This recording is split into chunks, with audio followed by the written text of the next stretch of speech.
কবরে 3টি নাকি 4টি প্রশ্ন করা হবে? কেউ বলে 3টা, কেউ বলে 4টা। কবরে কয়টা প্রশ্ন করা হবে, 3টা নাকি 4টা? এটা নিয়ে মতপার্থক্যের কিছু নেই ভাই। কবরে মূল প্রশ্ন হবে 3টা, মান রব্বুক ওয়া মা দীনুক, এবং এই ব্যক্তি সম্পর্কে তুমি কি বলো, বা ওমান নবিয়্যুক, তোমার রবকে, তোমার দ্বীন কি, তোমার নবীকে, বা এই লোকটাকে চিনো কিনা দেখিয়ে নবী সাল্লাল্লাহু আলাইহি ওয়াসাল্লামকে বলা হবে। তো এই 3টা প্রশ্ন হবে মূল। এই প্রশ্নগুলোর উত্তর দেওয়ার পর কোন কোন হাদিসে আসছে আবার জিজ্ঞাসা করা হবে যে মা আলামাকা আও মা আদরাকা, তুমি কিভাবে জানলা, তোমাকে কে বলেছে? তখন সে বলবে কারাতু কিতাবাল্লাহ, আমি আল্লাহর কিতাব পড়েছি, সেখানে পেয়েছি। অর্থাৎ জেনে শুনে বুঝে মুসলমান হয়েছে।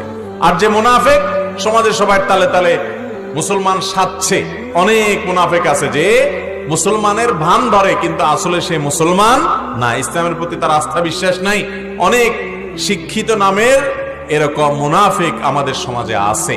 এরা যেহেতু দুনিয়াতে সবাই তালে তালে বলছে, ওখানেও তালে তালে বলবে, তখন তারা আটকে যাবে। আল্লাহ যখন জিজ্ঞাসা করবেন, বা আল্লাহর ফেরেশতা যখন জিজ্ঞাসা করবেন তুমি কোত্থেকে জানলা, বলবে যে সামিআতুন নাস ইয়াকুলু, এই টাইপের কিছু বলবে যে লোকেরা বলছে, আমি তাদের তালে তালে বলছি। এজন্য ভাইরা আমার, ইমানটাকে মজবুত করতে হবে, নেফাকি থেকে নিজেকে পরিচ্ছন্ন করতে হবে। তাহলে চতুর্থ প্রশ্নটা হবে পরিপূরক প্রশ্ন। মৌলিক প্রশ্ন কয়টা? 3টা।